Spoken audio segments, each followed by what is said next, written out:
How's it digging, my shovels? This is Spade here, and are you ready for another exciting Pokemon Black and White 2 Wi-Fi battle? And a quick random announcement, heads up, thumbs up, and legs up. Got a little special video coming up tomorrow. I guess I could call it a 50k special. So definitely stay tuned for that.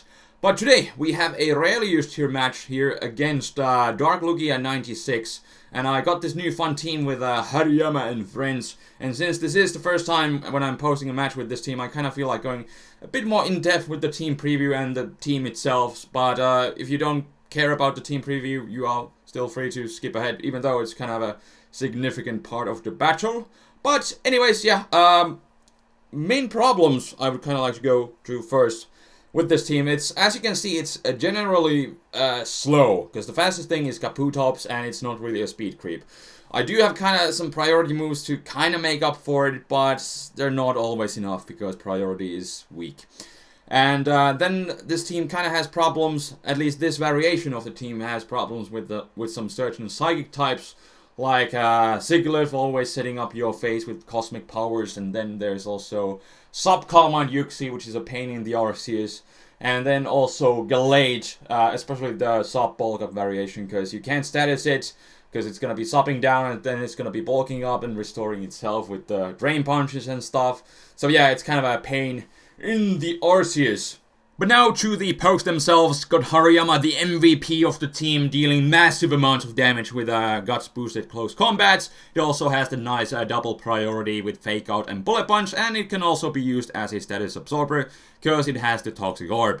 And then we have Nidoqueen, which is like the best Pokemon in the Aryu tier at the moment, and it is also my team Stealth Rocker. The lack of coverage move is kind of nasty, but then again I have the rest of my team to kind of make up for the lack of one coverage move. And then I got Slowking. It's a nice Pokemon with Regenerator, Bulky Water, and it's like the best counter there is to Entei in the tier. And then I got Kabutops. I kind of wanted to have another physical attacker on the team, but also I wanted to have a spinner, so I chose Kabutops for that role. And then I got specially defensive Clefable, because it's the closest thing to a counter there is to a Nidoqueen. Because it's a really scary Pokemon. And also I have that with Wish support, and I also have it with Heal Bell, which may seem strange with Hariyama with Guts and Toxic Orb, but so far I haven't been in a situation where it would actually come into play, as in biting me in the ass, so there is that. And then the last but not least got Among Us there. I decided to try it out. It's kind of nice regenerated core with Slowking, but I'm trying out offensive Life Orb set, kind of to caught opponents off guard, because after you put something to sleep, you hit something really hard with a stab move or HP Fire for those steel types. So yeah, that is my team kind of in a nutshell. And then my opponent's team, nothing is really too scary there, but as you saw, it was a Hail team, but definitely that Stall Rain could be a problem if it's going to be setting up a sub on me. The best thing I have to deal with, that is Clefable, which really can't do anything in return. But yeah, without further ado, let's just jump right into this match. So lead with Hariyama, because it's overall a really solid lead, and I was kind of thinking he would just lead with the Snow Word, but that is not the case. He leads with the Sandslash. I fake him out, get my Guts going on, and then I'm gonna go for the Ice Punch, actually get the Freeze hacks, but I embrace my Hariyama, so every now and then it gets some good stuff for me. But kind of as a little spoilers, hacks kind of balances out in the end, so there is that. But gonna go for another Ice Punch.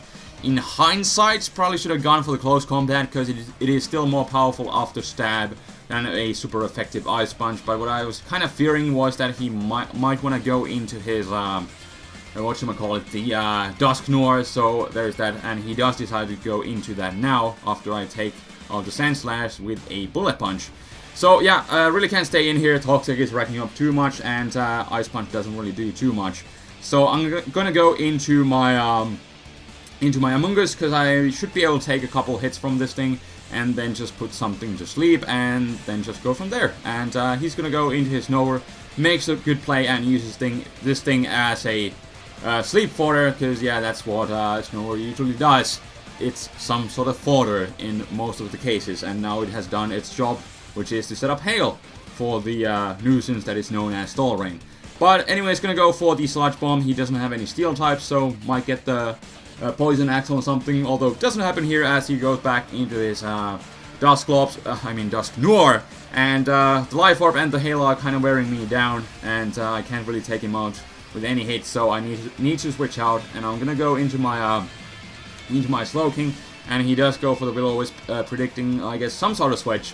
And this works out nicely because I know if he has the Shadow Punch, I know I can definitely take it because I have a heavy investment in the physical bulk, so I can just go for the Toxic on the following turn, and it does turn out that he has the Shadow Punch, and I take it relatively well with a high yellow health still, and I am able to go for the Toxic, and then just switch out, get the Regenerator going on, and possibly later on Heal Bell off the burn with my Clefable, which I'm going to attempt to do on this following turn, as I'm gonna switch out and send out my Clefable right here.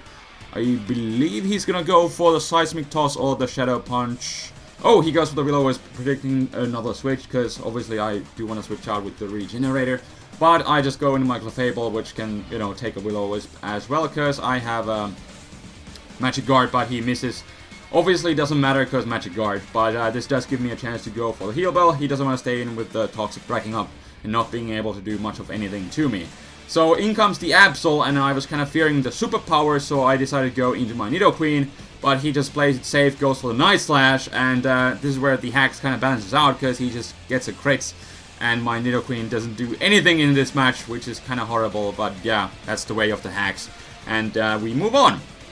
So now I'm just going to go into my Hariyama, just going to go for the Fake Out, hopefully followed by a Bullet Punch, but he doesn't want to stay in for any of that, and he's just going to go into his Dusk Noir, which can still take these hits, but now the difference is that it won't be able to stay in for too many turns, because I did put the Toxic on him with my Slowking earlier, but I can't really do anything to him, so I'm gonna switch out now, and I believe I go back into my Clefable, as I guess he kind of predicts that, or he just plays it safe and he goes for the Seismic Toss, but I can still take a hit easily, and I am going to just proceed to go for the Wish on the next turn, and I'll have to see if I'm gonna keep the Wish for myself, or do I want to pass it on something else on my team.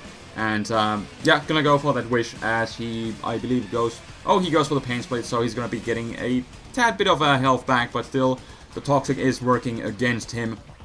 And still my Clefable is kind of at relatively high amount of health, so I decided to pass up this Wish, and Hariyama is taking a lot of damage, so I decided maybe I can get a safe switch into it and pass up a Wish to it. But he does predict some sort of switch again, and he goes for the Shadow Punch, and coupled with the Stab, it does do a decent chunk. I'm still able to pass up a Wish to it, but it's not like I won really anything by it. But I still do get a safe switch into Hariyama, which is nice, because on the following turn I can go for I do believe I go for the Ice Punch, because after Toxic racking up, he is in a range where a Guts boosted Ice Punch should be able to take him out, and it does, so down goes the Dusk Noir, so don't need to worry about that thing anymore, and I might be able to spin safely later on. But now in comes the Medicham. I'm just gonna go into my Slowking to take its dual stab, but he does see the Slowking coming, and he goes nicely for the Thunder Punch, and from that range it will be able to take out my Slowking, unfortunately, but since I don't see any item, it's pretty safe to assume he is choiced. So gonna go into my Among Us and fire off the Sludge Bomb. After his Dusk Noir is gone, he has no resistances or anything, so I'm just free to fire it off, and he's gonna use his Nowhere as a Death Fodder. He really played his Nowhere really well in this match. First as a Sleep Fodder, then as a Death Fodder. He honestly could not have done any more in this match, and yeah, it served him really well.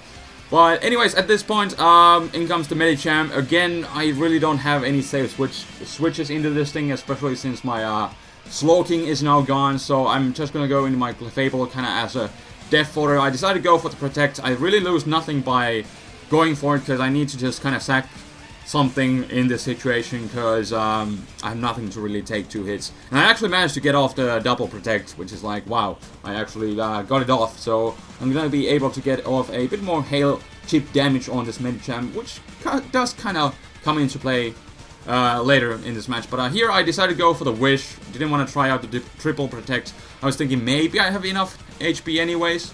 So I decided to go for the wish, but he does just flat out take me out. But this does give me a chance to go into my Kabutops and set up a Swords Dance on the Switch. I figured I should be able to take one hit from him anyways, because Kabutops does have pretty good physical defense. So I decided to go for the Swords Dance, but even better, he switches out, goes into Stall Rain. My Stone Edge lands after the +2, easily taking him out. And now he's going to go into his, I do believe, the Absol. He's going to try to go for the Sucker Punch, but I am faster with my own priority move, which is the Aqua Jet, and after +2, I can actually just clear him out of the way. Take him out in one hit after a bit of hail damage and Life Orb and what have you, Stealth Rocks. And now in comes the Medicham, and this is where the chip damage from the hail definitely helps out. And now I do have enough power to take him out from this range, and that will be the game. And so, Kabutops clears the way and takes the match. And gotta say, I've been really enjoying Kabutops, because I have never really used it that much before. And now that I've been using it more, it has really proven its worth on this team. Although, like, half of the time it's been missing its Stone Edges, but this time it wasn't the case. And it was able to do some work. And another thing that I've been kind of debating is that, should I use Waterfall over the Aqua Jet? But in a situation like this, where it was late game, you had some frail sweepers there, it definitely came in more handy than the Waterfall, because otherwise I would have been able to out-prioritize Absol Sucker Punch, not to mention what was most likely a Choice Scarf Medicham, and Aqua Jet was able to clear the way and then take the match. And yeah. That was that, but Kabutops is great. You should use it. It's fun. It's really good in the RU tier. Also deals with Entei kind of well, although not the HP grass part. Like Slowking does well with that too. But anyways, kind of rambling at this point. But enough of rambling for today. I had a long rambling in the intro. Hopefully some of you guys enjoyed the more in-depth narration team preview part this time. Not really planning to do it too much in the future, but you know, every time there's a new team, I kind of feel like it's kind of somewhat necessary for me to talk about the team, especially if I have, you know, actually put some work into it. But yeah. Anyways, I think that's gonna be enough for today. So thank you so much for watching, and stay tuned tomorrow for the special awesome thingy. That's kind of stupid, but kind of fun at the same time. So far when I've been posting stupid stuff, people have been taking them as they're kind of just fun, silly, stupid stuff. So do not take it too seriously. But yeah, it's kind of fun. It should be fun. Hope you guys will enjoy it. And yeah, stay tuned for that tomorrow. And I will see you guys then. This is TheFlamingSpade signing out. Peace.